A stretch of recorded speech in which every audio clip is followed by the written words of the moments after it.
Sua reputação é construída palavra por palavra. Um comentário mal colocado, um tom inadequado e oportunidades valiosas podem desaparecer para sempre. Como um jovem aprendiz transformou sua comunicação em chave para o sucesso? Descubra agora. Refine sua comunicação profissional. Evite termos informais demais ou comentários depreciativos. Lembre-se de que cada palavra constrói sua reputação no mercado, atraindo parceiros que compartilham da mesma visão e que passarão a formar o seu círculo de influência. Não afaste, com uma postura inadequada, as oportunidades e investidores que buscam excelência e profissionalismo. A alta performance se manifesta também através da clareza e do respeito que partem de você.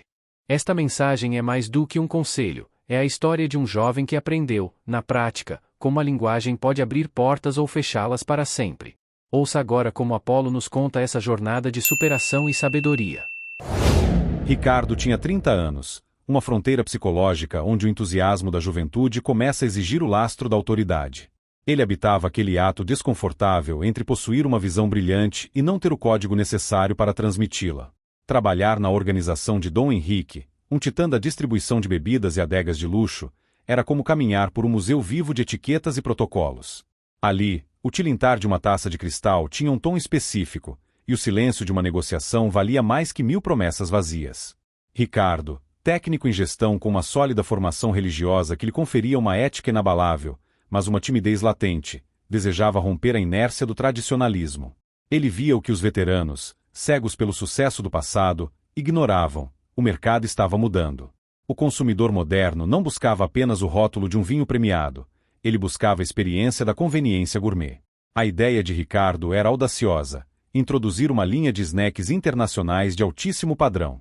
Imaginava tacos mexicanos com milho tradicional e com novo formato, burritos artesanais bem embalados, empanadas argentinas cuja massa desmanchava em camadas douradas e cornetis italianos que perfumavam o ambiente com manteiga e história. Se oferecermos o acompanhamento à altura do néctar, não venderemos apenas garrafas, venderemos momentos, ele murmurava enquanto percorria as naves da adega, sentindo o cheiro de carvalho e tempo. Mas, no mercado real, ideias não valem nada se não forem compradas por quem decide. Para o conceito de Dom Henrique, Ricardo era um menino, um herdeiro de tarefas, mas não de confiança. E o próprio Dom Henrique, com sua voz de trovão contido e olhos que pareciam calcular o ROI, retorno sobre investimento, de cada suspiro, era o muro mais alto a ser escalado. Ricardo. Negócio é estrutura. Não é um laboratório de sabores exóticos, sentenciava o mestre. O dia da apresentação da proposta foi o divisor de águas, mas não como Ricardo esperava. Ele levou tudo: o produto, a paixão e os slides. Contudo, esqueceu-se de que a comunicação é a embalagem do intelecto. Dominado pelo nervosismo, Ricardo regrediu a um vocabulário de escassez. Usou gírias que ecoavam como ruído em uma sinfonia.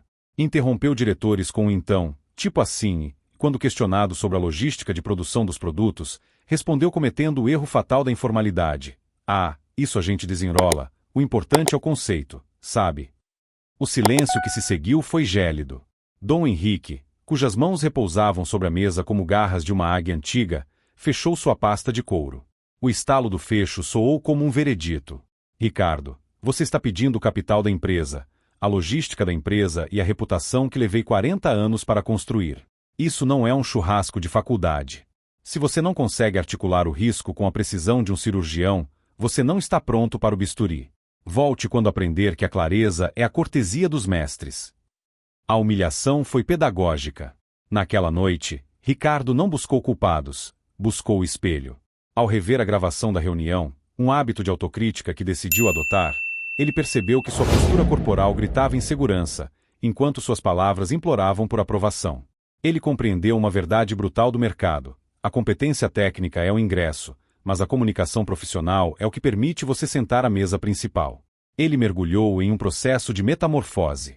Devorou tratados de retórica, estudou a psicologia das cores nas apresentações e contratou um mentor de oratória que não o poupou de críticas. Ricardo aprendeu que cada palavra constrói ou destrói um tijolo da sua reputação. Ele substituiu o vocabulário vago e muitas vezes chulo, por termos com precisão correta.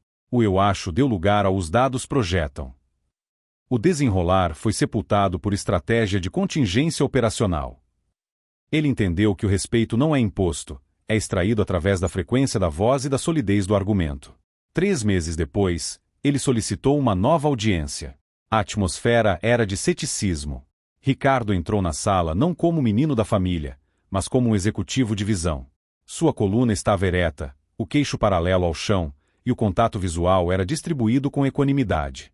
Ele não começou falando de comida, começou falando de mercado. Dom Henrique, senhores, apoiado pelas pesquisas do setor, estamos diante de uma retração de 12% no consumo de bebidas entre nascidos entre 1981 e 1996 os millennial, e também a geração Z nascidos entre 1995 e 2010.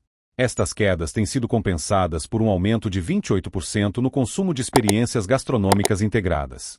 O que apresento hoje não é um snack, é a ponte para a sustentabilidade da nossa margem de lucro na próxima década.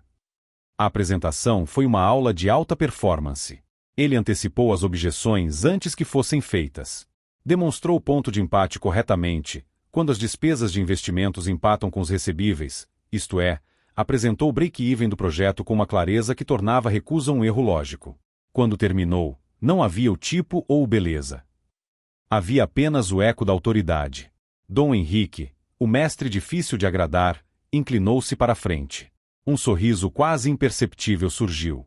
Agora, Ricardo, eu ouvi o que você disse, porque você falou a língua dos negócios. A ideia sempre foi boa, mas hoje o homem que a apresenta também é. Temos 3 meses de teste. O leme está em suas mãos. O sucesso foi avassalador.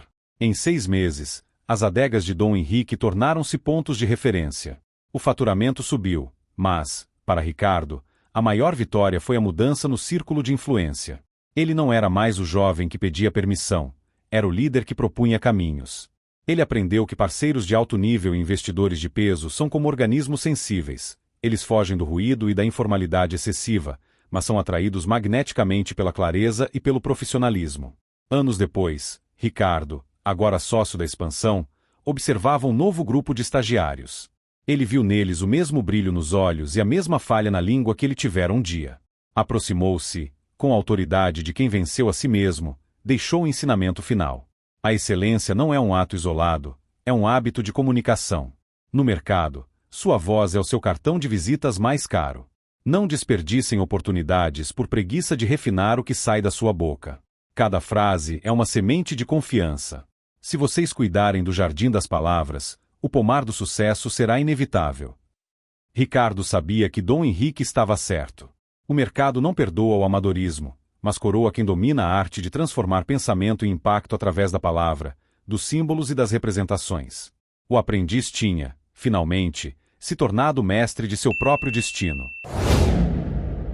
A jornada de Ricardo nos revela uma verdade nua. A sabedoria não é um troféu que se guarda, é um eco que se propaga.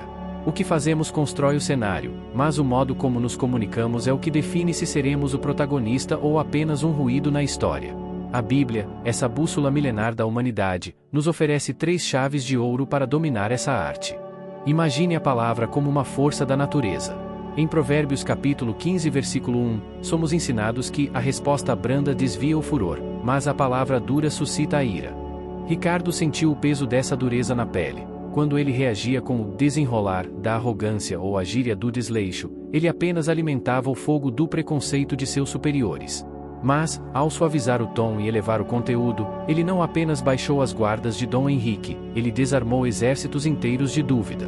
A gentileza não é fraqueza, é a estratégia mais sofisticada de quem sabe que portas se abrem com chaves, não com marretas.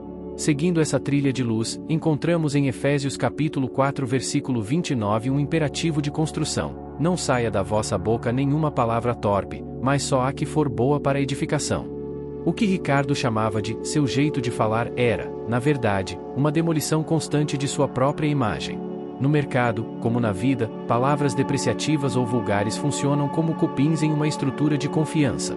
Quando ele limpou seu vocabulário das impurezas da informalidade vazia e passou a usar o verbo para edificar, para propor, para estruturar, para inspirar, ele não apenas ganhou autoridade, ele se tornou o alicerce sobre o qual a inovação da empresa foi construída.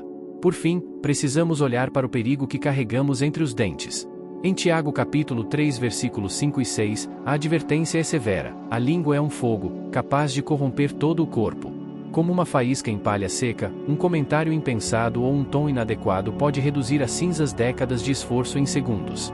Ricardo viu suas pontes queimarem no primeiro encontro, mas ele teve a humildade de entender que esse mesmo fogo, quando domado pela disciplina e pela oratória, deixa de ser um incêndio que destrói para se tornar a chama que ilumina o caminho dos outros.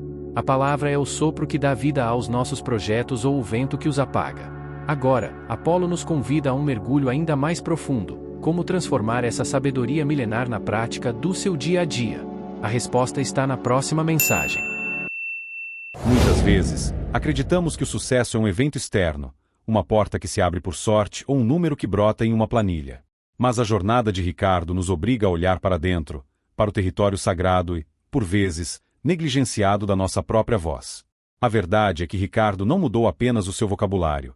Ele passou por uma mudança essencial e de caráter, uma renovação da mente que transbordou na ponta da língua. Ele compreendeu que o mercado, embora movido por algoritmos e cifras, é feito de pessoas. E pessoas se conectam através da confiança. O profissionalismo que Ricardo abraçou não é uma máscara de rigidez ou uma armadura de termos técnicos frios. É, antes de tudo, uma forma profunda de respeito pelo outro. Quando você se comunica com clareza e precisão, você está dizendo ao seu interlocutor: eu valorizo o seu tempo, eu honro a sua atenção e eu respeito a nossa relação. A informalidade excessiva, muitas vezes vendida como autenticidade, nada mais é do que um desleixo com a imagem de Deus que habita no próximo. A alta performance, portanto, nasce dessa delicadeza ética de saber que nossas palavras são os tijolos com os quais construímos a morada da nossa reputação. As oportunidades não caem do céu para quem está distraído, elas são atraídas magneticamente por quem sabe dar nome aos seus sonhos. Quantas ideias brilhantes morrem no silêncio da timidez ou no ruído da má articulação? A lição aqui é clara: o mundo não tem a obrigação de adivinhar o seu valor. É você quem tem o dever de apresentá-lo com a dignidade que ele merece. Se esta mensagem ressoou com você e tocou aquele lugar de mudança que todos buscamos, ajude-nos a levar mais conteúdos como este para quem precisa despertar. Curta este vídeo, inscreva-se no canal e ative o sininho para não perder nossas reflexões semanais. Seu apoio é o que nos motiva a continuar plantando essas sementes de crescimento e sabedoria.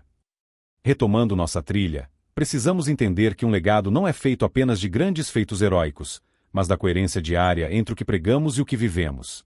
O sucesso de Ricardo com os snacks internacionais foi apenas a consequência visível de uma vitória invisível, o domínio próprio. Como nos ensinam as Escrituras, quem governa a própria língua é capaz de governar uma cidade. Quando alinhamos nossas ações à nossa ética e nossa fala à nossa verdade, criamos uma frequência que o mercado não consegue ignorar e que o tempo não consegue apagar.